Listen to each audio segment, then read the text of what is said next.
Hello दोस्तों, स्वागत है आप लोगों का आपके अपने YouTube चैनल एग्जाम विद सारथी में। दोस्तों, जैसा कि बाल विकास एवं सीखने की प्रक्रिया में हमारा जो पहला जो चैप्टर था वो कंप्लीट हो गया था। आज हम दूसरा चैप्टर लेकर आए हैं जिसका नाम है विभिन्न अवस्थाओं में विकास। विभिन्न अवस्थाओं में विकास, जिसमें हम पढ़ेंगे कि बच्चों का जो विकास है बाल्यावस्था में किस तरह से होता है, किशोरावस्था में किस तरह से होता है और शैशवावस्था में किस तरह से होता है, इसके बारे में हम इस चैप्टर में जानेंगे। यह जो चैप्टर है काफ़ी बड़ा है, तो इस चैप्टर को हम कम से कम 6 से 7 वीडियो में कवर कर लेंगे और इसके बाद आप लोगों का यह चैप्टर कंप्लीट हो जाएगा। तो चलिए क्लास को स्टार्ट करते हैं। तो जानते हैं शारीरिक विकास का अर्थ एवं परिभाषा। सबसे पहले हम जान लेते हैं शारीरिक विकास का अर्थ एवं उसकी परिभाषा जान लेते हैं। पूछा जा सकता है शारीरिक विकास का क्या अर्थ होता है, तो आप यहाँ से अच्छे से लिख सकते हैं। स्वस्थ शरीर में स्वस्थ मन का निवास होता है। जो स्वस्थ शरीर होता है उसी में स्वस्थ मन का निवास होता है। यह बहुत अच्छी बात कही गई है कि जब मनुष्य का जो शरीर है वो जब स्वस्थ होगा तो उसका जो मन है सही दिशा में कार्य करेगा। जब उसका मन सही दिशा में कार्य करेगा तो व्यक्ति जो है सफलता की ऊंचाइयों को जल्दी ही प्राप्त कर लेगा, क्योंकि अगर किसी का मन जो होता है वो सबसे बड़ा व्यक्ति का दुश्मन होता है। जब किसी का मन सही दिशा में कार्य करेगा तभी तो नई ऊंचाइयों को प्राप्त करेगा। इसलिए कहा गया है स्वस्थ शरीर में ही स्वस्थ मन का निवास होता है। इसके लिए व्यक्ति को शारीरिक विकास आवश्यक है। इसके लिए व्यक्ति का जो शारीरिक विकास है वह अति आवश्यक है। मानव के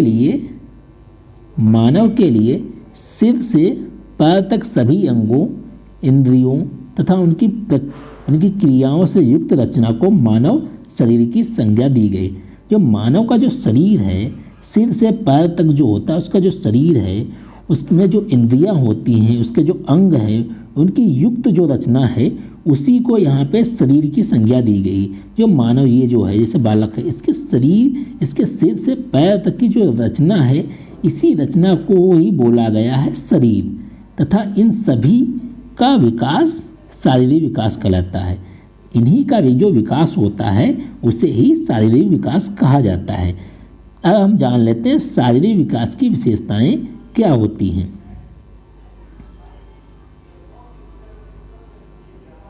शारीरिक विकास दृष्टिगत होता है।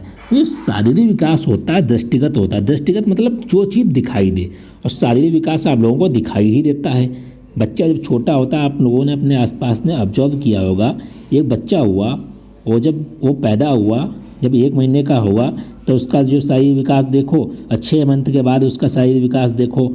और जब हम किसी बच्चे से बहुत दिनों के बाद मिलते हैं तो हम क्या कहते हैं, ओ बहुत बड़ा हो गया, इसको तो मैंने इतनी उम्र में देखा था और अब तो ये बहुत काफ़ी बड़ा हो गया, इसकी हाइट भी बड़ी हो गई, ये तो पहले मोटा था पतला हो गया है। यही सभी हम बातें करते हैं। तो हम कह सकते हैं शारीरिक विकास जो है वो दृष्टिगत होता है, शारीरिक विकास दिखाई देता है। अब शारीरिक विकास गर्भाधान के समय से ही शुरू हो जाता है। शारीरिक विकास गर्भाधान के समय से ही शुरू हो जाता है। जो भ्रूण है, सबसे पहले भ्रूण बनता है, फिर धीरे धीरे सभी अंगों का निर्माण होता है, तथा हम कह सकते हैं शारीरिक विकास जो है वो गर्भाधान से ही प्रारंभ हो जाता है। ये यहाँ पे डबल चीज 2 बार लिख गई है। शारीरिक विकास की गति विभिन्न अवस्थाओं में भिन्न भिन्न होती है।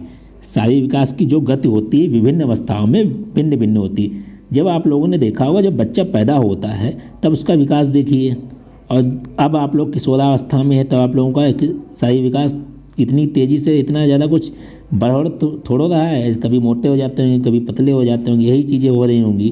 बाकी आपका शारीरिक विकास जो है इतनी तीव्र गति से नहीं बढ़ रहा होगा जितना आप लोग जब छोटे होंगे आप लोगों ने महसूस किया होगा, आपके माता पिता ने ज़रूर महसूस किया होगा, और अब तो आसपास आप लोगों ने देख ही रहे होंगे। तो जब हम लोग छोटे थे, शैशवावस्था में थे या कह सकते हैं बाल्यावस्था में थे, तो हम लोगों के हमारे जो माता पिता जो थे वो होली दीपावली पे जो कपड़े लाते थे वो अगली दीपावली या अगली होली तक वो कपड़े छोटे हो जाते थे। छोटे होने का क्या कारण था? शारीरिक विकास उस अवस्था में और गति से बढ़ रहा था। अब हम किशोरावस्था में जब हम लोग कपड़े लेकर आते हैं होली दीपावली में, वो तो भैया नहीं छोटे हो जाते। क्यों नहीं छोटे हो जाते? क्योंकि अब शारीरिक विकास उस गति से नहीं होता है। तभी यहाँ पे कह सकते हैं शारीरिक विकास जो होता है हर अवस्थाओं में भिन्न भिन्न होता है, हर अवस्थाओं में अलग अलग होता है। शारीरिक विकास एक निश्चित क्रम में होता है। शारीरिक विकास जो होता है वह एक निश्चित क्रम में होता है। अब निश्चित क्रम में कैसे होता है? शारीरिक विकास जो होता है सिर से पैरों की ओर निश्चित क्रम में होता है। अब ये थोड़ा कि शारीरिक विकास कहीं से होने लगा, नीचे से ऊपर की ओर होने लगा, ऐसा नहीं। शारीरिक विकास एक निश्चित क्रम में होता है, सिर से पैर की ओर शारीरिक विकास होता है। अब हम देखते हैं विभिन्न अवस्थाओं में शारीरिक विकास, जैसे कि शैशवावस्था में शारीरिक विकास, बाल्यावस्था में शारीरिक विकास और किशोरावस्था में शारीरिक विकास। तो सबसे पहले हम पढ़ते हैं शैशवावस्था में शारीरिक विकास। देखते हैं शारीरिक विकास शैशवावस्था में। शैशवावस्था में शारीरिक विकास, 1 मिनट आप लोग ऐसे बने रहिए।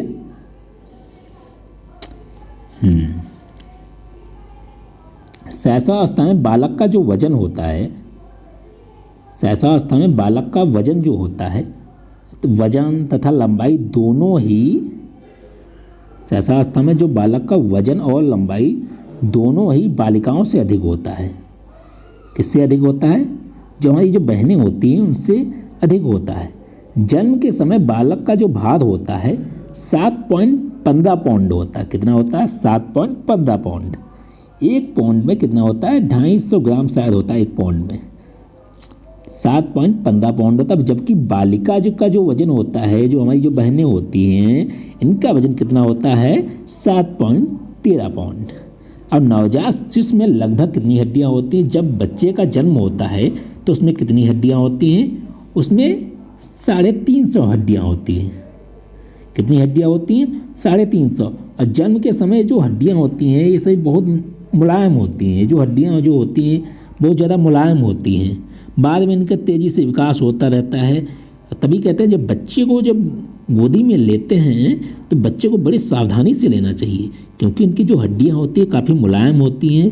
और उनका कहते हैं कि उनका कोई चीज़ जैसे अगर सही से पीछे से अगर हाथ में, उनके सर में अगर हाथ नहीं लगा के उनको सही से नहीं लिया तो उनकी जो गर्दन है, गर्दन में मोच वोच आ सकती है, ऐसा बताते हैं। इसलिए बच्चे को बड़ी सावधानी से लेना चाहिए। मैं तो जैसे बच्चे को सही से मैं ले नहीं पाता हूँ।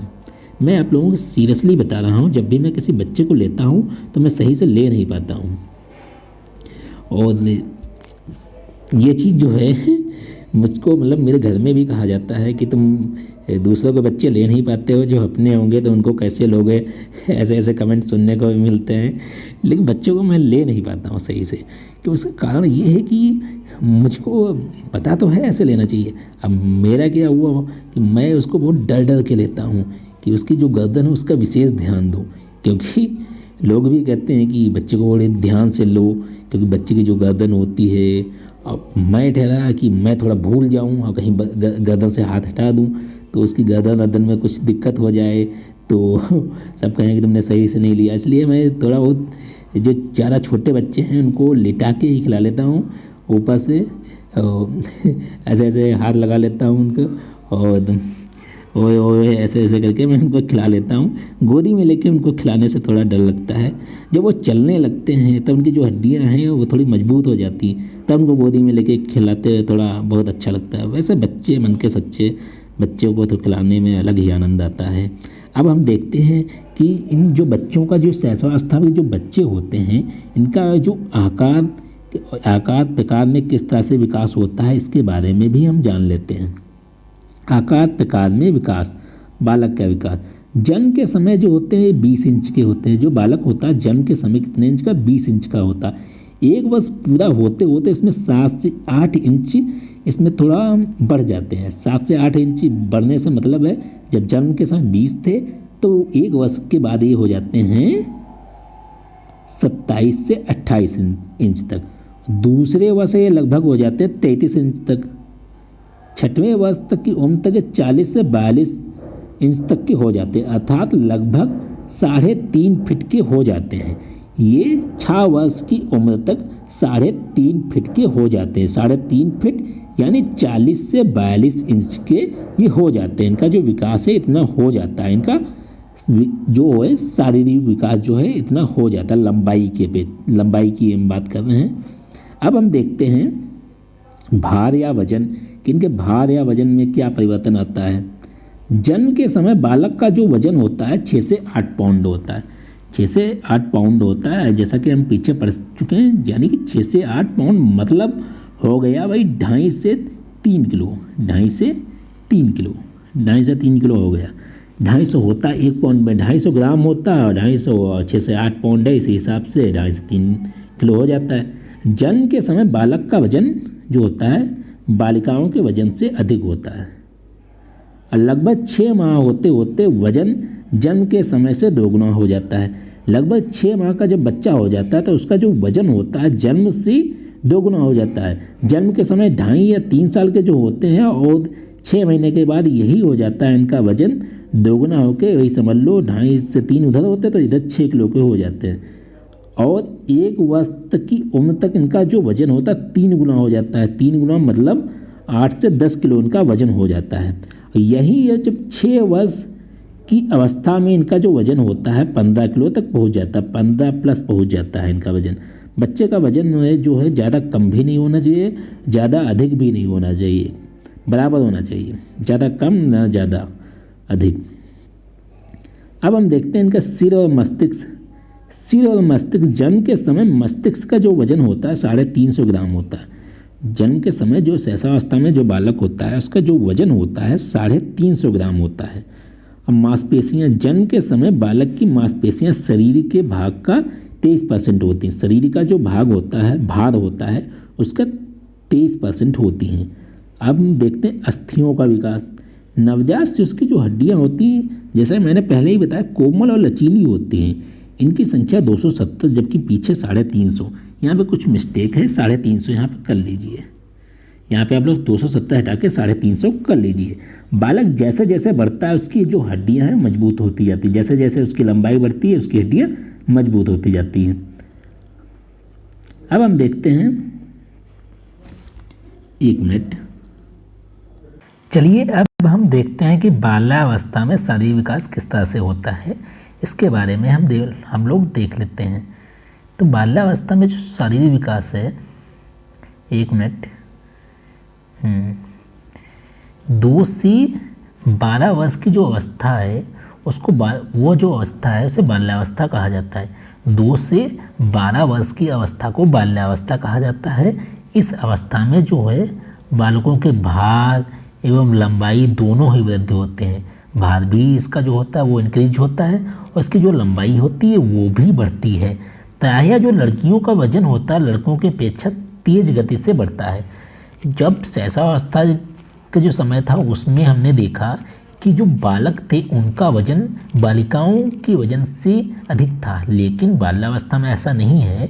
यहाँ तो ऐसा देखा गया है प्रायः जो लड़कियाँ हैं, लड़कियों का वजन लड़कों की अपेक्षा तेज गति से, जो वजन है तेज गति से बढ़ता है, और इतना जो लड़कों का वजन है इतना नहीं बढ़ता है। मुझे याद है कि जब मेरी जो बहन थी वो बाल्यावस्था में जब थी तो उसका जो, तो मैं उसे मोटी मोटी कहकर चढ़ाता था, लेकिन आज वो बेचारी बहुत पतली है। तो मतलब जो बाल्यावस्था में जो दिखते हैं कि ये बहुत मोटा है या कोई पतला है, तो ज़रूरी नहीं है वो हमेशा पतला रहे। पता चलेगा किशोरावस्था में मोटा पतला हो गया और जो इधर पतला था वो मोटा हो गया, तो किसी को कुछ कहने वाला नहीं, मजाक भी नहीं उड़ने वाला है। अब बाल्यावस्था में जो बालक की जो मांसपेशियां हैं, बाल्यावस्था में बालक की मांसपेशियां एवं अस्थियों का भी पर्याप्त विकास हो जाता है। इनकी जो मांसपेशियां हैं एवं इनकी जो अस्थियां हैं इनका भी पर्याप्त विकास हो जाता है बाल्यावस्था में। अब जो इसमें जो निम्न परिवर्तन आते हैं उनको हम देख लेते हैं, जैसे इनकी आकार, ऊंचाई में कैसा परिवर्तन आता है, तो इन सब चीज़ों के बारे में हम देख लेते हैं। तो चलिए, इस अवस्था में लंबाई प्रतिवर्ष 2 से 3 इंच बढ़ती है। इस अवस्था में जो लंबाई है 2 से 3 इंच बढ़ती है, यानी कि 2 से 12 वर्ष की अवस्था में लंबाई जो है हर वर्ष 2 से 3 इंच इंक्रीज हो जाती है। सामान्यतः इस आयु आयु तक अर्थात 6 से 9 वर्ष तक बालकों की जो लंबाई है बालिकाओं की अपेक्षा अधिक होती है। जो बालकों की जो लंबाई है वो 6 से 9 वर्ष तक बालिकाओं की अपेक्षा अधिक होती है।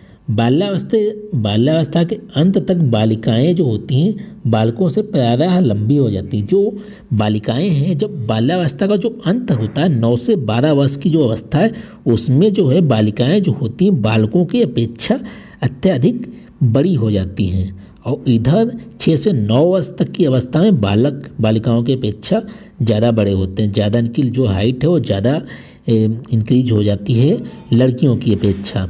और इधर 9 से 12 वर्ष की अवस्था यानी कि बाल्यावस्था के अंत में जो बालिकाएं हैं उनकी लंबाई ज़्यादा होती है लड़कों की अपेक्षा। 12 वर्ष की उम्र लड़कियों की जो लंबाई होती है वो लगभग होती है 142 से 158 सेंटीमीटर लड़कों की, और लड़कियों की जो लंबाई होती है 144 से 160 सेंटीमीटर के बीच में होती है। भार या वजन देख लेते हैं। बाल्यावस्था में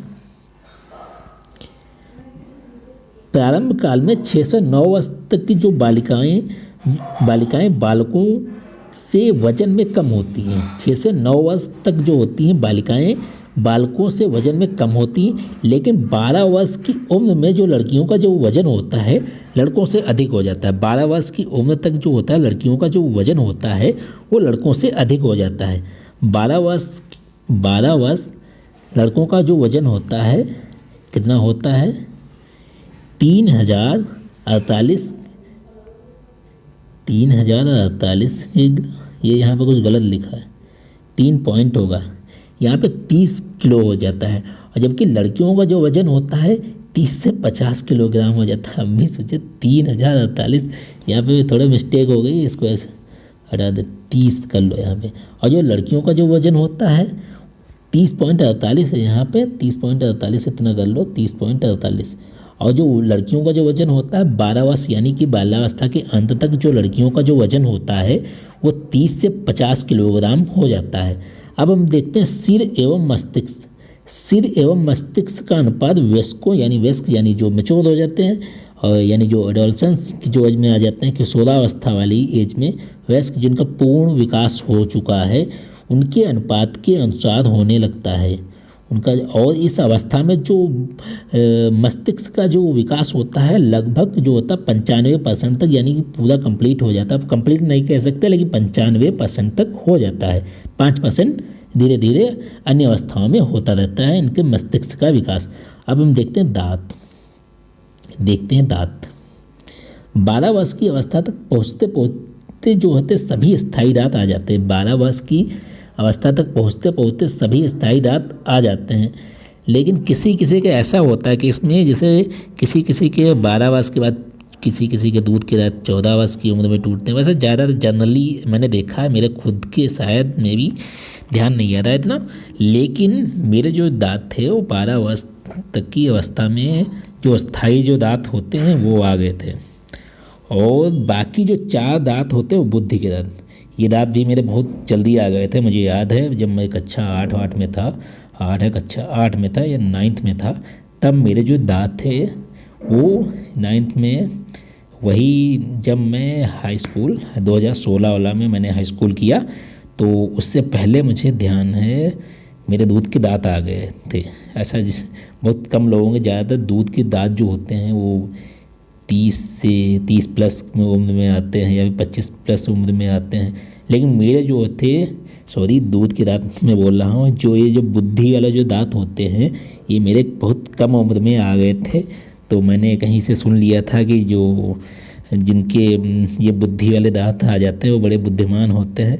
तो बचपना था तब हम भी कहते थे मेरे बुद्धि वाले दांत आ गए हैं, मेरे बुद्धि वाले दांत आ गए हैं। तो मतलब एक प्राउड फील करता था मेरे बुद्धि वाले दांत आ गए हैं, क्योंकि मुझे भी सर ने पढ़ाया था। तो अब तो बचपना था, लेकिन ऐसा कुछ भी नहीं होता। बुद्धि के दांत आने ना आने से कुछ भी नहीं होता। जिनके बुद्धि के दांत नहीं आते वो भी काफ़ी बुद्धिमान होते हैं। ये एक केवल मिथ है, जिसके बुद्धि के दांत आ जाते हैं वो ज़्यादा बुद्धिमान होता है, ऐसा कुछ भी नहीं होता। ये सब मिथ हैं, पता नहीं कौन लोग फैलाते रहते हैं। और जो बाद में उगते हैं, ये जो दांत हैं बुद्धि वाले, ये बाद में उगते हैं। बालक बालिकाओं की अपेक्षा दांत कुछ देर में उगते हैं। बालकों के जो दांत हैं बालिकाओं की अपेक्षा कुछ देर में उगते हैं। आप लोगों ने महसूस किया होगा कि जो जो छोटा बच्चा होता है उसमें भी आप लोगों ने देखा होगा, जो बालिकाएं हैं उनके जो दांत हैं बहुत जल्दी आ जाते हैं, जबकि बालकों के जो दांत हैं काफ़ी लेट में आते हैं। अब चलिए हम देखते हैं किशोरावस्था के बारे में। आज हम बाल विकास में ये शारीरिक विकास को पढ़ लिया है। कल हम मानसिक विकास पढ़ेंगे। मानसिक विकास में शैशवावस्था में मानसिक विकास किस तरह से होता है, बाल्यावस्था में किस तरह से होता है और किशोरावस्था में किस तरह से होता है, इन सब चीज़ों के बारे में कल की क्लास में हम पढ़ेंगे। लेकिन आज की क्लास में किशोरावस्था के बारे में पढ़ लेते हैं। किशोरावस्था शारीरिक विकास, सब कुछ यहाँ पे ब्लैक ब्लैक हो गया, ध्यान नहीं रहा, चलो कोई बात नहीं। मानव जीवन काल में 12 वर्ष से 18 वर्ष तक की अवस्था को किशोरावस्था कहा गया है। 12 वर्ष की से 18 वर्ष की जो अवस्था होती है इसको किशोरावस्था कहा गया है। इस अवस्था में बालक बालिकाओं के विकास का बहुत तीव्र गति से होता है। किशोरावस्था में बालक के विकास में सबसे अधिक परिवर्तन दिखाई देता है। किशोरावस्था में बालक के विकास में अत्यधिक परिवर्तन दिखाई देता है। बस आज की क्लास हम यहीं पे समाप्त करते हैं। मिलते हैं आपसे अगली क्लास में जिसमें हम पढ़ेंगे मानसिक विकास। और तब तक के लिए जय हिंद, जय भारत। वीडियो अगर आप लोगों को पसंद आई हो तो लाइक कीजिए, चैनल को सब्सक्राइब कीजिए और अपने अन्य साथियों तक यह वीडियो भेजिए। अगर आपको यह वीडियो अच्छा लगा हो तो प्यारा सा कमेंट करके हमें ज़रूर बताएं कि यह क्लास आपको कैसी लगी, जिससे मैं मोटिवेट हो सकूं। जब मैं मोटिवेट होऊंगा तो मुझे अभिप्रेरणा जब मुझे भी मिलेगी तो जाहिर सी बात है हर कोई, जब हम किसी के लिए कुछ करते हैं तो एक मतलब लालच तो रहता ही है कि जो बच्चे हैं, जब मैं किसी को कुछ भी मतलब पढ़ाऊँ या कुछ भी मैं किसी को बताऊँ, तो अगर आप लोगों को अगर क्लास अच्छी नहीं लगी हो तब भी बताइए कि यहाँ पे ये चीज़ मुझे नहीं समझ में आई, ये चीज़ मुझे अच्छी नहीं लगी, तो मैं उसको सुधारने का प्रयास करूँगा। और अगर अच्छी लगी होगी तो मैं इसी तरह से अन्य क्लासें अच्छे वे में लाता रहूँगा और आप लोग अपना प्यार मुझे देते रहिए। मिलते हैं आप लोगों से अगली क्लास में, तब तक के लिए जय हिंद, जय भारत।